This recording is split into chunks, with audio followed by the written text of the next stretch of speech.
sustancial y aquellos de naturaleza procesal. Me explico. Una es la situación en la que se encuentran las personas que hoy día no pueden presentar demandas para reclamar sus derechos, ¿sí? Por ejemplo, supongan ustedes que hoy tienen una letra de cambio por cobrar y que obviamente por las circunstancias no pueden presentar esa respectiva demanda, ¿sí? ¿Y qué sucede entonces? La pregunta es, ¿qué sucede si esa letra de cambio por casualidad está en riesgo de prescripción estos días? Esa es una situación que llamaremos por ahora efectos de los términos sustanciales, porque obviamente la persona no puede ejercer su derecho desde el punto de vista sustancial. Y otra situación distinta de la primera tiene que ver en qué hacer y cómo afrontar los términos de aquellos procesos que ya venían en curso. ¿Qué quiere decir? Que uno es la posibilidad o el qué hacer frente a las demandas que no se alcanzaron a presentar y que necesitan presentarse, y otra, las demandas que ya estaban radicadas en los despachos judiciales y que en este momento de alguna forma se encuentran suspendidas. Partiendo de esa diferenciación, entonces hagamos unas primeras nociones, hagamos unas primeras alusiones a la situación de los efectos que produce el COVID-19 frente a los temas sustanciales. Es decir, insisto para los que veo que se acaban de conectar, ¿qué sucede con aquellas personas que no han podido de alguna forma presentar sus demandas? Frente a esta primera circunstancia, lo que hay que decir es que el tema ha resultado un poco polémico. ¿Por qué? Ustedes recuerdan que el gobierno nacional, con ocasión de sus facultades constitucionales, marzo, decretó, del 17 de marzo, perdón, decretó el estado de emergencia económica, ecológica y social. Eso trajo consigo que se adoptaran unas medidas, ¿cierto? Producto de ese estado de excepción que fue decretado por la Presidencia de la República, luego se han expedido otros decretos. Uno de ellos, fíjense en que es el decreto 491, y ese decreto 491 del 28 de marzo dijo en el artículo sexto que quedaban suspendidos los términos de prescripción y de caducidad para las acciones que no se habían interpuesto. Lo que sucede es que algunos han hecho una interpretación literal de esa norma para entender a partir de ella que esa suspensión únicamente está dada, está reglamentada para aquellos asuntos que deban ventilarse ante las autoridades administrativas con funciones jurisdiccionales. Pensemos, por ejemplo, en una superintendencia.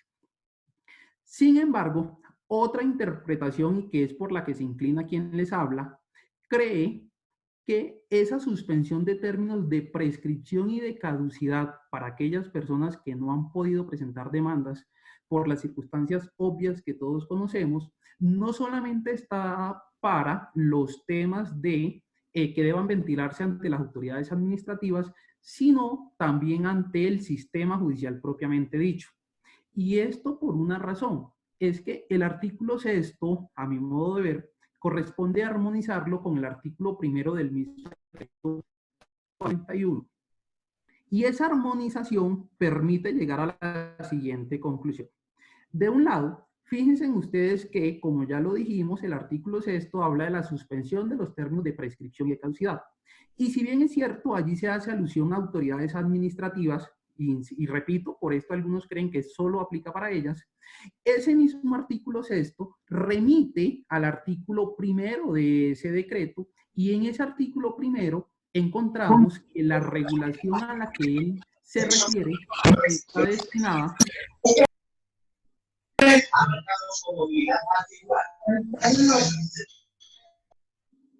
está destinada no solamente a las autoridades administrativas que hemos mencionado, sino a todos los órganos del Estado, incluyendo a sus tres ramas del poder público y, por supuesto, a la rama judicial. Esto quiere decir que al interpretar en forma armónica esos dos artículos, una conclusión sistemática a la que se puede llegar es que hoy día, por virtud de él, están suspendidos todos los términos de prescripción para todos los casos, absolutamente todos. Aquellos que se ventilen ante las autoridades administrativas y, por supuesto, también los que, superada esta circunstancia, habrán de ventilarse ante la Administración de Justicia. Como si esto fuera poco, fíjense en que el artículo 2530 del Código Civil, que habla de la suspensión de la prescripción, en el inciso final dice con toda claridad que no se contará el tiempo de prescripción en contra de quien se encuentre en imposibilidad absoluta de hacer valer su derecho mientras subsista dicha imposibilidad. ¿Qué significa? Que a la par de esa interpretación armónica que sugiero del artículo 1 y 6 del decreto 491, para deducir que todos los términos de prescripción y caducidad están suspendidos, el propio Código Civil, allá en el artículo 2530, dice que cuando un titular del derecho no pueda ejercitarlo, es decir, no pueda presentar una demanda por una circunstancia de imposibilidad absoluta, pues el término de prescripción queda naturalmente suspendido y justamente eso es lo que está sucediendo a raíz de estas circunstancias. De manera que, a mi modo de ver, ha de entenderse que hay una suspensión desde el punto de vista sustancial. Pero esa suspensión entonces contiene un elemento subjetivo y es el de la imposibilidad absoluta. Quiere decir que mientras subsista la imposibilidad de demandar, pues tendrá que darse esa circunstancia y tendrá que operar esa parálisis del tiempo, porque no podemos obligar a una persona que tiene hoy, por ejemplo, una letra de cambio por cobrar, que vaya y presente una demanda cuando obviamente no están dadas las condiciones porque ningún despacho está recibiendo demandas, ¿cierto? Eso, insisto, desde el punto de vista sustancial. Y esto necesariamente nos introduce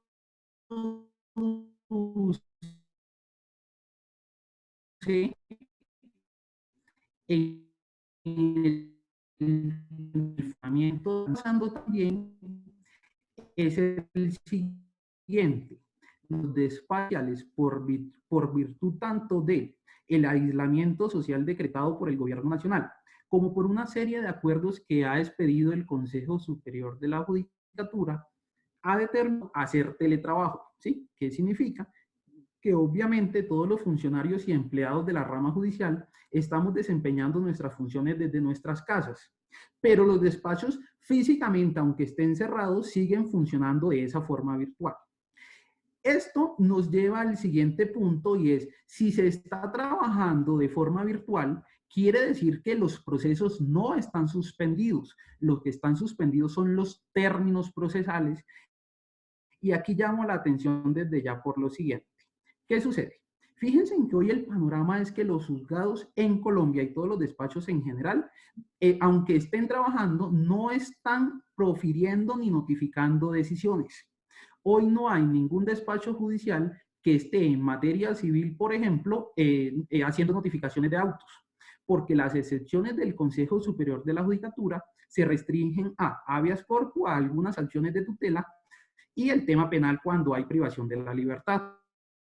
De modo que en materia civil, como no ha operado ninguna de esas excepciones, se ha creído que no pueden funcionar los despachos en forma real.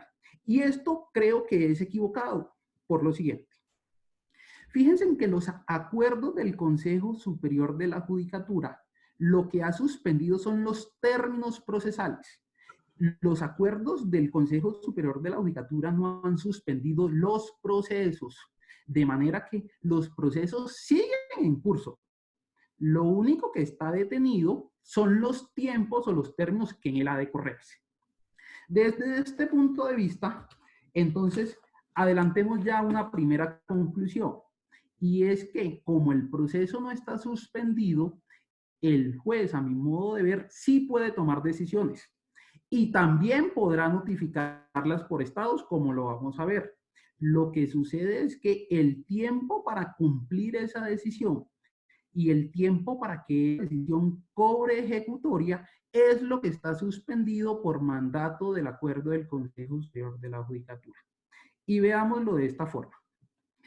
Es cierto que de alguna forma, cuando nos sacan de la zona de confort, manifestamos cierta oposición o estamos de alguna forma reacio a ello, y eso es hasta cierto punto entendible porque el ser humano es apático de alguna manera a los cambios. Y esa misma apatía lleva a crear a veces dificultades en vez de crear soluciones. Y es lo que está sucediendo y es lo que estamos viendo porque hay despachos judiciales, como también hay abogados litigantes y partes, que de alguna forma han opuesto resistencia a la posibilidad de que el proceso se siga adelantando en forma virtual. Y esto hay que decirlo desde ya, es una forma también creo que equivocada de afrontar el problema.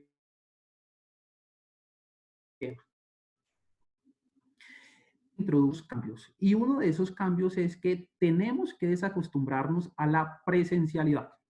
Todos, como era obvio, veníamos acostumbrados a un sistema presencial donde íbamos y visitábamos el despacho judicial, donde íbamos a la secretaría y podíamos palpar el expediente, podíamos revisarlo con vista y tacto, pero resulta que eso ya no es posible. Pero el hecho de que eso no sea posible no significa que se suspenda la actividad judicial, porque, repito, a mi modo de ver, la actividad judicial no está suspendida, ni siquiera desde el punto de vista teórico. Esto quiere decir que, aunque estábamos acostumbrados a la presencialidad, hoy tenemos que ceder un poco y hacernos a la idea de que es imperativo, de que es obligatorio adentrarnos en un sistema de virtualidad. Tal cual como sucedió en el trance de escrituralidad a oralidad. Muchos de ustedes recordarán que obviamente ese trance no fue fácil, ¿sí? Que obviamente eso generó dificultades, pero hoy es lo más normal que vayamos a una audiencia oral, ¿cierto? De manera que nos toca acostumbrarnos a la virtualidad en el proceso y particularmente en el civil, para que en algunos años lo veamos tan natural como hoy vemos el tema de la oralidad. Entonces, de alguna forma precisemos lo siguiente. El mismo Código General en la virtualidad. Por lo menos hay 15 normas de las 627 del Código General que hacen alusión a la permisión de las tecnologías en los procesos judiciales. Y recuerden ustedes, por ejemplo, que allá el artículo 78, numeral 11, cuando habla de los deberes de las partes y de los apoderados, incluye entre esos deberes el que la parte que presente por medio de correo electrónico un memorial tenga que, a su vez, además de llevárselo al despacho, correrle traslado también por medio electrónico a la contraparte para efectos de la contradicción. El artículo 82, numeral 11, dice que el demandante tiene en su demanda que indicar cuál es el correo electrónico tanto de él como de su apoderado para recibir notificaciones. Y lo propio hace por allá el artículo 96 cuando habla de la contestación de la demanda. Ni qué decir del artículo 103, que expresamente dice que en el proceso civil, obviamente reconociendo que estamos de cara a una nueva era que impone la tecnología, tenemos que utilizar las TIC en el discurrir del proceso civil, ¿sí? De manera que ese artículo 103 puntualmente dice que en el proceso civil el juez, en la medida en la que sea posible, deberá implementar los medios tecnológicos para el desarrollo de la actividad procesal.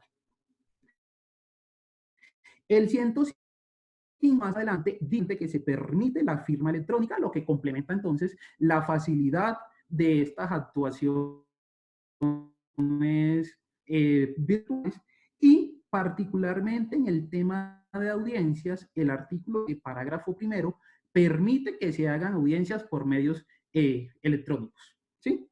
Y muchas otras normas que ustedes seguramente ya conocen, de las que emerge con toda claridad que el código permite la virtualidad.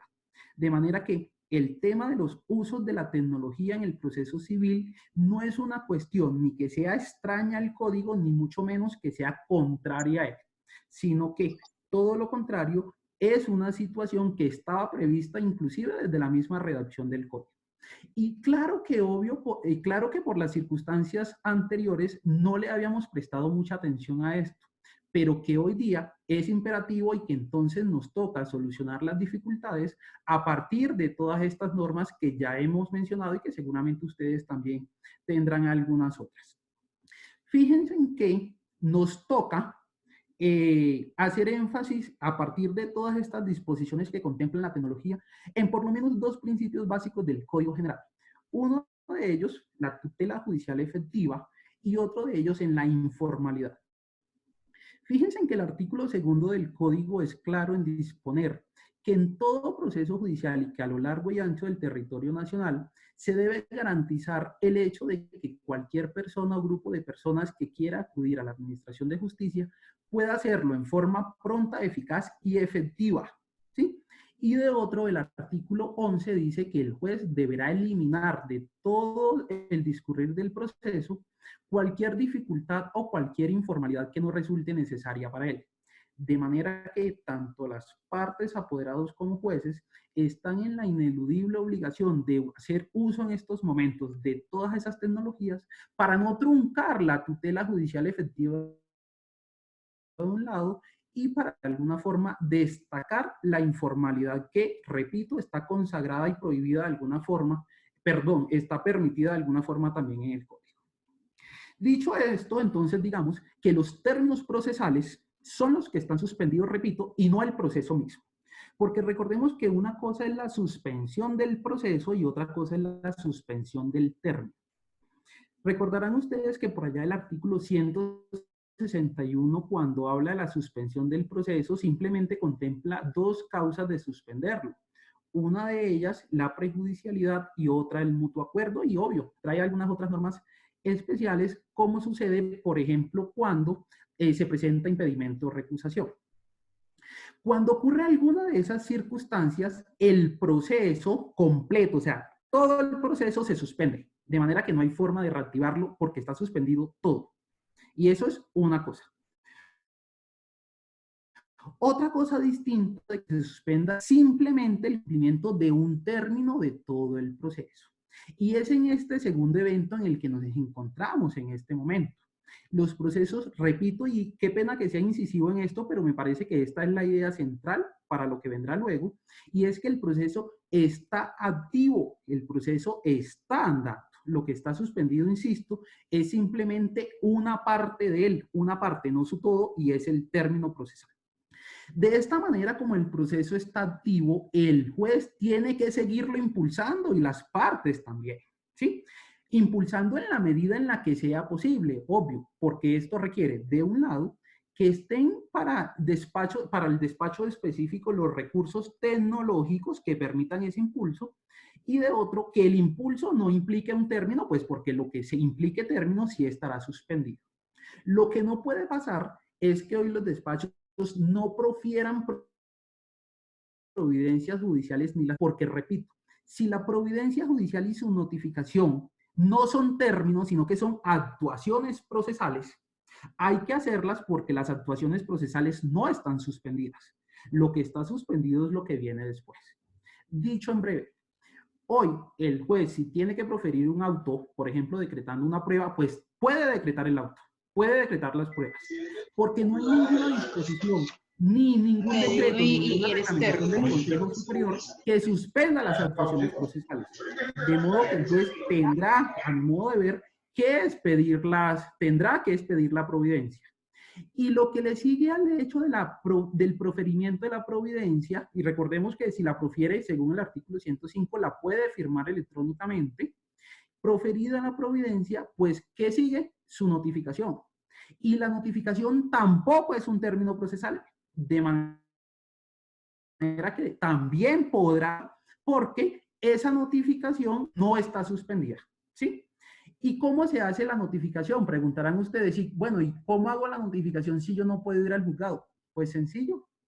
El parágrafo primero del artículo 295 dice con toda claridad que el juez, pues, o en este caso el secretario, podrá, en la medida en la que sea posible, realizar estados de forma electrónica, como hay ya despachos en el país que lo hacían antes del COVID. Recuerden ustedes que había despachos que tenían estados en línea. Pues esa herramienta está permitida por el código y esa herramienta se puede seguir utilizando en aquellos despachos en las que sea posible para no detener la actividad judicial. Repito, es que no nos lo estamos inventando, está permitido porque el mismo artículo 295 en el parágrafo primero así lo contempla. De manera que hoy no vamos a tener estados físicos ni vamos a tener que ir al despacho, pues no, que hacerlo inclusive vulneraría o transgrediría el tema del aislamiento preventivo. podemos seguir funcionando desde nuestras casas. Y tercero, proferida la providencia y notificada en forma electrónica, ambas cosas hechas de esta misma manera, lo que queda diferido, lo que queda suspendido es su cumplimiento y su ejecutoria. Porque claro, frente a estos términos sí hay una expresa disposición que los suspende. Pero aquí viene lo siguiente y es, si bien esos términos de ejecutoria de las providencias, que repito, y soy incisivo en esto, hoy día a mi modo de ver sí se pueden expedir y sí se pueden notificar por medio electrónico en aquellos casos en los que sea posible, y lo que hay es suspensión de lo que viene después, es decir, de los términos de ejecutoria, las partes de común acuerdo podrán pedir en un evento dado, por ejemplo, el levantamiento de esa suspensión. Y levantada esa suspensión, pues se podrá cumplir la ejecutoria. Ejemplo, demandante y demandado le piden al juez a través de un correo electrónico, pues obviamente esto sí supone que sea a través de los correos que estén reportados y autorizados en el respectivo expediente, que termina un proceso ejecutivo, por ejemplo, ¿sí? Y el juez les dice, no, qué pena, es que no puedo decretar, no puedo resolver esa petición. Pues sí puede hacerlo, porque no hay norma que impida hacer actos procesales. Entonces, a mi modo de ver, el juez sí podrá dictar un auto, si es del caso, aceptando la terminación de ese proceso, ¿sí? Un auto que obviamente se firmará electrónicamente y un auto que el secretario también electrónicamente Doctor Humberley, ¿lo notificará puedo interrumpir un momentico? Sí, señora, correcto. Es que nos quedan 5 minutos de la reunión, entonces no sé si podamos programar una siguiente a las 3, por si de pronto tienen inquietudes, porque nos quedan 5 minutos, ya nos quedan 5 minutos exactos.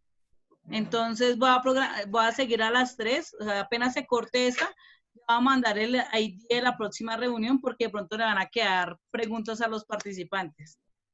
¿Listo? Perfecto, perfecto. Dame un minutico, redondeo esta idea y ya terminamos. Significa que el secretario sí podrá notificar este auto que termina el proceso y lo que está suspendido es su cumplimiento y su firmeza. Pero aunque esté suspendido por virtud del Consejo Superior, nada obsta para que demandante y demandado renuncien a esa suspensión, caso en el cual ellos podrán reactivar y podrán cumplir esa providencia. ¿Está claro?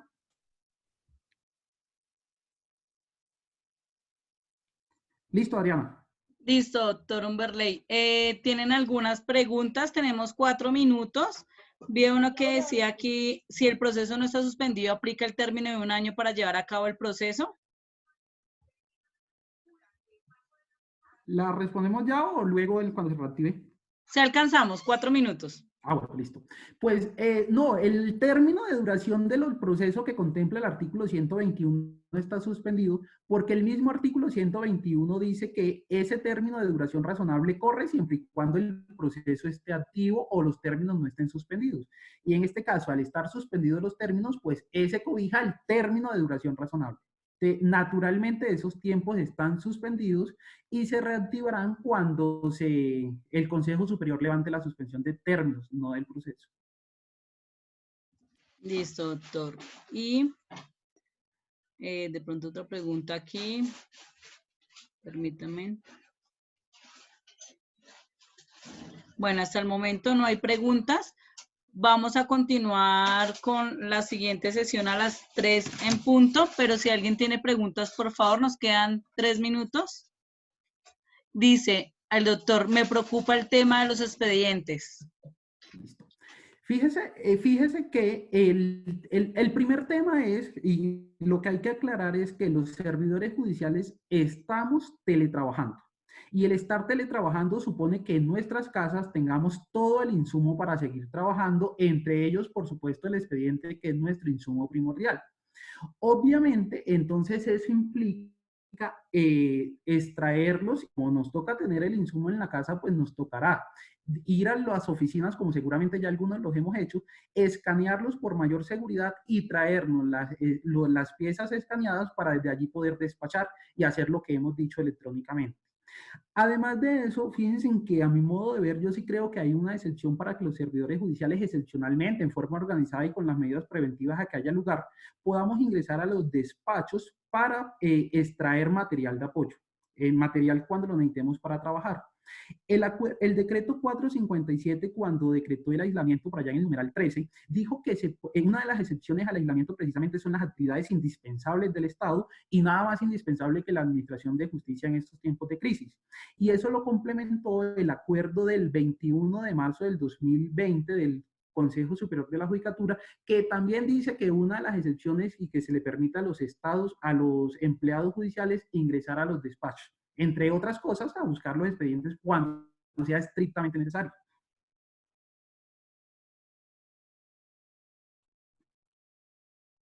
Nos quedan un minuto, apreciados participantes. Ya les envié el DIP para continuar ahora a las 3. Tengo 2 preguntas pendientes que las vamos a contestar en la siguiente conferencia a las 3 en punto con el doctor Umberley. Les agradezco por esta participación y nos vemos ahorita a las 3 en punto de la tarde en la conferencia que vamos a continuar con el doctor Umberley para poder terminar con todas las inquietudes que tengan por parte de ustedes.